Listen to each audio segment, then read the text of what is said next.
வணக்கம். இப்போ நம்ம பார்த்த முந்தினுடைய பதிவுல தொடர்ச்சியாக பார்க்கணும். இன்னைக்கு நிறைய காலேஜ் நிறைய கோர்சஸ் ஆரம்பிச்சிட்டாங்க, நிறைய வெரைட்டிஸ் இருக்கு. இதில் பெரும்பாலும் பண்ணுற ஏற்கனவே பேசுகிற மாதிரி தான் ஃப்ரெண்டு சொன்னால் ஜாயின் பண்ணிடுறாங்க, இல்லை ரிலேட்டிவ் சொன்னால் ஜாயின் பண்ணிடுறாங்க. ஃபர்ஸ்ட் இயரில் தெரிஞ்சிருந்து ஒத்து வராதுன்னு தெரிஞ்சு போகுது. அப்புறமா ஃபீல் பண்ண ஆரம்பிக்கிறாங்க. எனக்கு கூட அந்த மாதிரி ஆரம்ப காலத்தில் நடந்துச்சு. அதாவது நான் ஒரு கோர்ஸ் ஜாயின் பண்ண ஆசைப்பட்டேன். எங்கள் அப்பா அது மாதிரி சொன்னாங்க, இந்த மாதிரி படி, இந்த கோர்ஸ் நல்லதுன்னு சொன்னாங்க. எங்கள் இன்னும் க்ளோஸ் லேட் இன்னொருத்தவங்க வந்தாங்க, எங்கள் அம்மா சைடில் ஒருத்தவங்க வந்துட்டாங்க. அவங்க அது என்ன படிப்பா, அதெல்லாம் ஒரு படிப்பா, அது போருப்பா அப்படின்னு சொல்லி பேசுவோம். எனக்கு படிப்பு மேலே வெறுப்பு வந்துருச்சு. அப்படியா, இவ்வளோ பிரச்சனையா அந்த படிப்பில் அப்படின்னு. அப்போ இவங்க பதிலுக்கு எங்கள் அப்பா ஒரு கமெண்ட் அடித்தாங்க. அவங்க சொன்னதெல்லாம் சொல்லி வரிசையாக சொல்லி உங்கள் ஜாப் என்ன பெருசா என்ன அப்படின்னு ஒரு கமெண்ட் அடித்தாங்க. அப்போ எனக்கு அந்த படிப்பு மேலே ஒரு வெறுப்பு வந்துருச்சு. இது எதுக்கு சொல்கிறேன் அப்படின்னா, அப்போ என்ன ரெண்டுமே வேணாம் சொல்லும்போது எங்களுக்கு வந்து அந்த காலத்தில் வந்து 83, 78 நாங்கள் முடிக்கும்போது நிறைய கோர்சஸ் ஜாயின் பண்ணிக்கலாம். ஃபர்ஸ்ட் குரூப் படிச்சுக்கலாம், பிகாம் படிக்கலாம், மெடிக்கல் படிக்கலாம், இன்ஜினியரிங் போகலாம், எல்லாம் பண்ணலாம். அப்போ சரி அப்படி இன்ஜினியரிங் போகலான்னு சொல்லும்போது டைமிங் ரிசல்ட் வர வரைக்கும், ஏன்னா சப்போஸ் ரிசல்ட் கிடைக்காம இன்ஜினியரிங் கிடைக்காம போயிடுச்சுன்னா டைமிங் படிக்கணும்னு சொல்லி ஒரு பெரிய காலேஜ், ஃபேமஸான காலேஜ், அங்கே பிஎஸ்சி மேத்ஸ் அப்ளை பண்ணியிருந்தோம். முதல்ல ஸ்கூல்லேயே நான் சென்ட்டோம், பியூசிலேயே நான் சென்ட்டேன். நாங்கள் படிக்கும்போது பியூசி 1 இயர். அங்கே போனால் பிஎஸ்சி மேத்ஸ் நடத்துகிறாங்க, மேட்ரிக்ஸு, டிக்னாமெட்ரி, டிஃபரன்சியேஷன் ஒன்றுமே புரியல எனக்கு. நான் படித்த அந்த +11th மேத்ஸு, பியூசி மேத்ஸு வந்து அந்த படிப்பு சம்மந்தமே இல்லை. அவ்வளோ தியரியாக இருக்குது. மேட்ரிக்ஸ் போடுறாரு. அந்த ஒரு மாதத்தில் எப்படினாவது எனக்கு ரிசல்ட் வர, அந்த இன்ஜினியரிங் காலேஜ் ரிசல்ட் வரும்னு காத்துட்டு இருந்தேன். வந்தவொடனே அலறி அடிச்சுட்டு நான் இன்ஜினியரிங் காலேஜ் ஜாயின் பண்ணேன். எதுக்கு சொல்கிறேன் அப்படின்னா, நம்ம 11th படிக்கிற படிப்பு, அந்த டைமில் படிக்கிற மேத்ஸுக்கும் நம்மளுடைய பியூசி படிக்கிற படிப்பு, நாங்கள் படிக்கும் போது மேத்ஸுக்கும் அடுத்த காலேஜ் வந்து எங்கேயும் பெரிய லெவலில் போயிடுது. அப்போ இது காலத்தில் நம்ம இதில் 3 இயர்ஸ்லாம் படிக்க முடியாது. அப்போ நல்ல வேலை பிஎஸ்சி மேத்ஸில் படிக்கலப்பான்னு சொல்லிட்டு பயந்து போய் அங்கே போகணும். அப்பவும் இன்ஜினியரிங் காலேஜில் போகும்போது என்ன அப்படின்னா, என்ன குரூப் படிக்கணும் ஒன்றும் தெரியாது. அப்போ நான் ஒரு குரூப் நினச்சிட்டு இருந்தேன், இந்த குரூப் போகணும். அங்கே போனால் அதுவும் கண்ணை கட்டி காட்டுற மாதிரி இருந்துச்சு. எனக்கு ரியலிஸ்டிக்காக அது தெரியல, அது பார்த்து புரியல எனக்கு. இப்படி இன்னொரு குரூப் புதுசாக அப்போ தான் ஆரம்பிச்சிருந்தாங்க. எனக்கு அதில் சபலம் அது படிச்சிடலாமான்னு ஆசையாக இருந்துச்சு. ஆனால் எனக்கு யோசிச்சு பார்த்தேன், இது கண்ணுக்கு தெரியாத புரியாத எலக்ட்ரிக்கல் எலக்ட்ரானிக்ஸ் அப்படின்னா போகிற சிவில் படித்தா என்ன, அது செங்கல் மணல் எல்லாம் கண்ணு முன்னாடி தெரிஞ்சுது, நம்மளுக்கு இதான் ஒர்க் அவுட் ஆகும் அப்படின்னு சொல்லிட்டு கண்ணுக்கு முன்னாடி தெரியுத செங்கல் மணல்னு சொல்லி அந்த மாதிரி சிவிலுக்கு மாறினேன். இது எதுக்கு சொல்கிறேன்னா, எனக்கு கைட் பண்ணுறதுக்கு ஆள் கிடையாது. இவ்வளோக்கு அந்த இன்ஜினியரிங் படித்தவங்களே எனக்கு தெரிஞ்சவங்களே கைட் பண்ணாங்க. அப்பப்போ கைட் பண்ணால் கூட எனக்கு வந்து பெருசாக இல்லாத மனசில் பாதிக்கலை, மனசில் பதியலை. ஸோ இந்த ஏஜ் வந்து ஒரு தடுமாற்றமான ஏஜ். ஃபார்ச்சுனேட்டாக என்ன ஆயிடுச்சு அப்படின்னா, எனக்கு அந்த கோர்ஸ் பிடிச்சி அப்புறம் பெரிய லெவலில் God's grace former special chief அளவுக்கு போய் லைஃப்பில் நான் இன்ஜினியரிங் காலேஜுக்கு நிறைய கிளாஸ் எடுக்க அளவுக்கு லைஃப் மாறி, பில்டிங் சம்மந்தப்பட்ட கிளாஸ் எடுக்க அளவுக்கு போய், ஐயா அப்துல் கலாமே பாராட்டுற அளவுக்கு பழைய பில்டிங் ரெனோவேட் பண்ணும்போது இனிஷியேட் பண்ணக்காக பாராட்டுற அளவுக்கு லைஃப் மாறிச்சு. எதுக்கு சொல்கிறேன் அப்படின்னா, ஆரம்பத்தில் ஒன்றுமே புரியல என்ன பண்ணுறது. இதை நான் கிளாரிட்டி முதலே வந்துருச்சு, லைஃப் நல்லா வந்திருப்பேன்.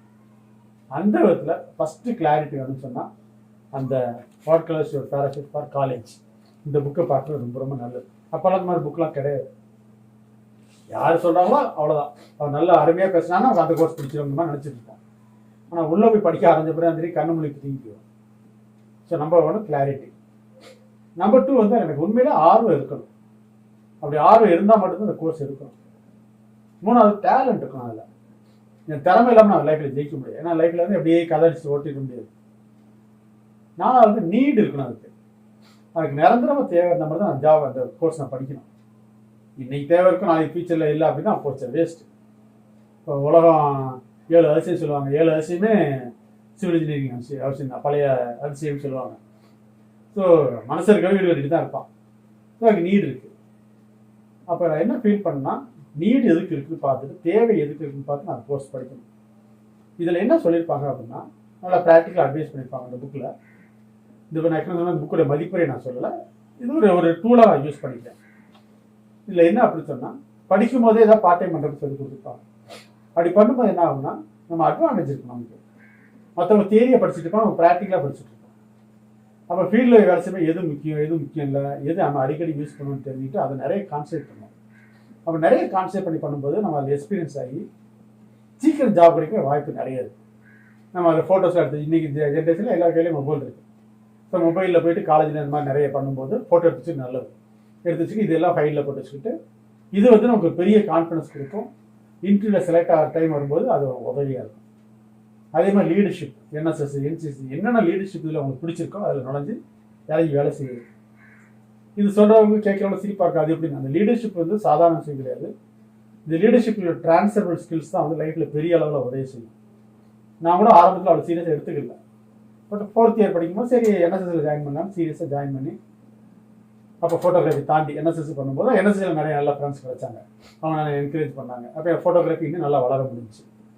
படிக்கும்போது நான் 10,000 ஃபோட்டோக்கள் எடுத்துட்டேன். அந்த டைமில் நிறைய ஒரு 3 வருஷத்துல 7 அவார்டு வாங்கிட்டேன். எதுக்கு இதெல்லாம் சொல்கிறேன்னா, அந்த ஃப்ரெண்ட்ஸ் இருந்தனால தான் எனக்கு இன்றைக்கி அவங்க ரெக்கக்னைஸ் பண்ணி பேசுகிறாங்க. ஒரு 30 இயர்ஸ் கழிச்சு பழைய ப்ரொஃபஸர்கிட்ட பேசும்போது இந்த மாதிரி சார் சோன்ஸோ ஒரு விஷயம் பேசணும் அப்படின்னா, ஓ அந்த ஃபோட்டோகிராஃபர் சொல்லுப்பா அப்படின்னு சொல்லி வேடிக்கையாக சொல்லுவார் அவர்.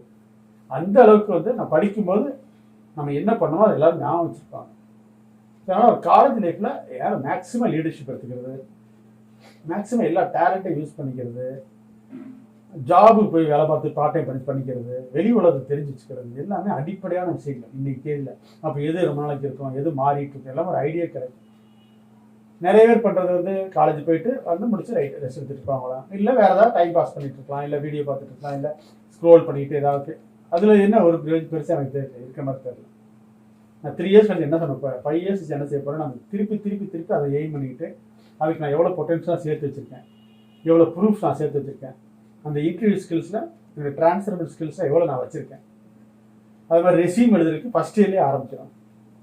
இதில் நான் வீடியோஸாகவே போட்டிருக்கேன். ஆக்சுவலாக இதை பற்றி நான் வீடியோஸ்லாம் போட்டு என்னுடைய sahayaraj.com வீடியோஸே இருக்குது. ஒரு 5-6 வீடியோஸ் இருக்குது, சிவில் இன்ஜினியர்ஸ்க்கு எப்படி ஜாப் கிடைக்கும்னு சொல்லிட்டு. ஸோ அந்த மாதிரி ஆரம்ப காலத்துலேயே ரெஸ்யூம் எழுத ஆரம்பிச்சிடணும். அந்த ரெஸ்யூமை ஃபில்லப் பண்ண இது நான் பெண்டிங் இருக்குது, இன்னும் இதை ஃபில்லப் பண்ணிட்டு நம்ம அதுக்கேற்ற மாதிரி நம்ம ஜாபுக்கு ஏற்ற மாதிரி நிறைய சேர்க்க ஆரம்பிப்போம், நிறைய எவிடன்சஸ் கலெக்ட் பண்ண ஆரம்பிப்போம். இந்த எவிடன்ஸ் பேஸ் பண்ணிவிட்டு நம்ம ஜாப் அப்ளை பண்ணோம்னா அதுக்கு இதே வேறு. இந்த பையன் இன்ட்ரெஸ்டாக இருக்கான், சரி சொல்லி கொடுத்தா நல்லா கற்றுக்குவான் அப்படின்னு சொல்லி. அதே மாதிரி லேட்டஸ்ட் நான் தெரிஞ்சுக்கணும். இப்போ ஒரு 4 இயர்ஸ் முன்னாடி ஒரு எக்ஸிபிஷன் போயிருந்தேன் பில்டிங் கன்ஸ்ட்ரக்ஷனில். எனக்கு 19 ஸ்டால் இருந்துச்சு ரூஃபை பற்றி. அந்த பக்கத்தில் பெரிய ஸ்டால், எல்லாமே இன்டர்நேஷ்னல் ஸ்டால். அதில் ஒரே ஒரு ஸ்டால் தான் நான் படித்த படிப்புக்கு இருந்துச்சு, இன்றைக்கி ரெலவெண்ட்டாக. இது எல்லாமே மாறிடுச்சு. எல்லாமே ஸ்ட்ரக்சர்ஸ் பூரா ஸ்டீல் ஸ்ட்ரக்சர்ஸ் எல்லாமே ஃப்ரேம்ஸ் எல்லாம் மாறிடுச்சு. ஒரு படிப்பு தான் வந்து டைல்ஸு நான் படித்த படிப்பு நீ யூஸ் ஆகிற மாதிரி, இது எல்லாமே மாறி போச்சு. அப்போ நான் எவ்வளோ சீரியஸாக இருக்கோம், எப்படி நான் லேட்டஸ்ட் அப்டேட் பண்ணிக்கிறேன்னு எனக்கு நினச்சி யோசிச்சு பார்த்து படிக்கிற காலத்தில் எனக்கு நல்ல வேலை இதெல்லாம் நமக்கு தோணாமல் போயிடுச்சு அப்படின்னு சொல்லி. அதே மாதிரி சில டிபார்ட்மெண்ட் ஜாயின் பண்ணும்போதும் சரி, சில வேறு எங்கேயோ வேலை செய்யணும் சரி, அப்படி வேலைன்னு அதிலே இருந்துடுறாங்க. வெளியூரில் என்ன நடந்துட்டு இருக்கு, இது எப்படி பண்ணிட்டு இருக்காங்க. ஈவன் நான் இப்போ ரீசெண்டாக கேரளா போயிருந்தேன், அங்கே கூட சில வித்தியாசமான சில இதெல்லாம் பார்த்துருந்தேன். அந்த தங்கி இந்த ஹோட்டலில் சில அமைப்புலாம் சில விஷயங்கள்லாம் பார்த்து அதை கூட நான் ஃபோட்டோ எடுத்துருக்கேன். ஓ இப்போ நல்லா இருக்காது, இது இன்னும் நல்ல இம்ப்ரூவ்ட் ஐடியாவாக இருக்குது அப்படின்னு சொல்லி.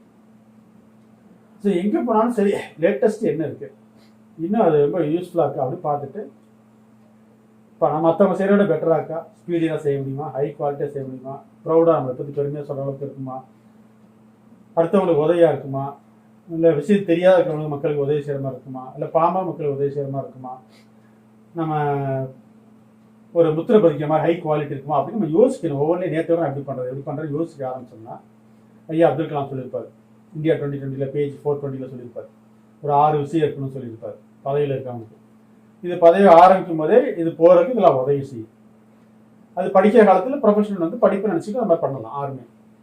அப்போ பண்ணும்போது என்ன ஆகும்னா, டெய்லி யோசிச்சு திங்க் பண்ணி நம்ம அதை பண்ண ஆரம்பிச்சோம்னா பெரிய லெவலில் போயிடுவோம். ஏன்னா கோ வித் த ஃப்ளோலே போயிடுவோம். ஃபஸ்ட் இயர் ஒன்றும் புரியாது, லைஃப் ஓட்டிகிட்டு இருப்போம். செகண்ட் இயர் அப்போ தான் பழக ஆரம்பிச்சிருப்போம். டிகிரி கோர்ஸ்னால் தேர்ட் இயரில் முடிஞ்சு போச்சு, அவ்வளோதான். காலேஜ் முடிஞ்சிடும், ஃபைனல் இயரில் முடிஞ்சு போச்சு. நம்ம 4 இயர்ஸ் கோர்ஸில் அப்படி தான் அந்த மாதிரி ஆகிடும். அப்போ நம்ம வந்து என்ன கேதர் பண்ணியிருக்குங்கிறது ஒன்றும் இல்லாமல் போயிடும். ஸோ இந்த மாதிரி நல்ல established books, evidence based book, number 1லேயே 50 இயர்ஸில் இருக்கிற புக்கு, அதில் வந்து பர்டிகுலர்ஸ் எடுத்துக்கிட்டு கலெக்ட் பண்ண ஆரம்பித்து ரீதிங்கிங் ரெஸ்யூம்ஸ், ரீதிங்கிங் இன்டர்வியூஸ் அப்படின்னு பக்காவாக பிளான் பண்ணி எல்லாமே பண்ணிவிட்டு அப்போவே இன்டர்வியூ அட்டன் பண்ணுறதுக்குள்ள சூழ்நிலை பார்த்து யாராவது இன்டர்வியூ போனாங்கன்னா கூட இப்போ அட்டன் பண்ணுறது, என்ன மாதிரி தான் ஜாப் கிடைக்கும்னு தெரிஞ்சுக்கிறது. இப்போ நிறைய இருக்குது, குக்கர்லேருந்து ஒர்க் புக்கு நிறைய இருக்குது, ஜாபு நமக்கு தேடுறது, ஒர்க் இண்டியா நிறைய இருக்குது. அதுலலாம் இப்போ டைம் கிடைக்கும் பார்ட் டைம் ஒர்க் பண்ண ஆரம்பித்தா லைஃப்பில் பெரிய லெவலில் வர முடியும். என்னோட மாமாலாம் அப்படி தான் பார்ட் டைம் கஷ்டப்பட்டு வேலை பார்த்தாங்க. மிகப்பெரிய டாக்டராக வந்தாங்க, இந்தியாவிலே பெஸ்ட் டாக்டராக வேர்ல்டு ஹெல்த் ஆர்கனைசேஷனில் டாப் 3 ஹியூமானிட்டேரியன் டாக்டராக வந்தாங்க. அவங்க ஒரு 200 வில்லேஜை தத்து எடுத்துக்கிட்டு free eye surgery, free plastic surgery, free medicines கொடுத்துட்டு இருந்தாங்க. இப்போ தான் ரீசெண்டாக இறந்தாங்க. எதுக்கு சொல்கிறேன் அப்படின்னா, அந்த எதிர்காலத்தை பற்றி ஒரு முன்னாடியே ஒரு யோசிக்கிற அந்த பழக்கம் வந்துச்சு, அது நல்லது. அப்படி இல்லாமல் எனக்கு ப்ரெஷர் கொடுத்தா அந்த கோர்ஸ் ஜாயின் பண்ணேன், எனக்கு பிடிக்கல அப்படின்னு ஃபைனல் இயரில் புலம்புறதுல வந்து எந்த அளவுக்கு நியாயம்னு எனக்கு தெரியல. நான் நிறைய இடத்துல காலேஜ் நடத்தும் அந்த மாதிரி பசங்க சொல்லுவாங்க, கிட்ட தனியாக சொல்லுவாங்க, சார் இப்போ தான் ஜாயின் பண்ண மாதிரி இருக்குது, ஆனால் எனக்கு அப்புறம் காலேஜ் பிடிக்கல சார், இப்போ நான் வேலைக்கு வேறு போகணும் சார், என்ன பண்ணுறது தெரியல சார் சொல்லி நிறைய காலேஜில் நிறைய பேர் தனியாக வந்து என்ன சொல்லுவாங்க. என்ன சங்கடமாக இருக்கும் அவங்க சொல்லும்போது. அப்படி சொல்லக்கூடாப்பா, என்ன காலேஜ் கத்தி வச்சு மறட்டாங்க, நீ தானே முடிவு எடுத்த, இல்லை சார் என் ஃப்ரெண்டு ஜாயின் பண்ணிட்டேன் சார், அதெல்லாம் சொல்லாதப்பா, ஒரு மெச்சூர்டு பிஹேவியர் சொல்லக்கூடாதுப்பா அப்படின்னு சொல்லிட்டு ஆரம்பித்து அவருக்கு கவுன்சிலிங் பண்ணி கொடுத்து, முந்தின நாள் நாங்கள் தங்கியிருந்தோன்னா அதை பற்றி டீட்டெயிலாக அவரை எடுத்து சொல்லிக் கொடுத்து, இந்த மாதிரி எப்படி லைஃப்பில் மேலே வரணும் என்னென்ன சொல்லிக் கொடுத்துருக்கேன். நிறைய பேருக்கு 10,000 பேருக்கு மேலே சொல்லிக் கொடுத்துருக்காரு. இந்த மாதிரி ப்ரொஃபஷனலாக இருக்கிறவங்க, டிபார்ட்மெண்ட் ஒர்க் பண்ணுறவங்களுக்கும் ஜாப் பிடிக்கல அப்படின்னு சொன்னாங்கன்னா என்ன மாதிரி ஜாப், எப்படி பொருத்தமான ஜாப் செலக்ட் பண்ணுறது, அவங்க இதில் என்ன மாதிரி விங்களுக்கு மாறி போகிறது, அதில் நிறைய கைட் பண்ணியிருக்கேன். எதுக்கு சொல்கிறேன் அப்படின்னா, நம்ம இருந்தால் முத்திரை பதிக்கும். அந்த முத்திரை பதிக்கிற மாதிரி பண்ணோம்னா மனசுக்கு ஒரு நிறைவு இருக்கும். அந்த மன நிறைவு இருக்கும்போது என்ன ஆகும் அப்படின்னா மன நிம்மதி கிடைக்கும். மன நிம்மதி கிடைக்கும் லைஃப்பில் பெரிய லெவலில் சீக்கிரம் அச்சீவ் பண்ணுவோம். Wish you all success. Thank you.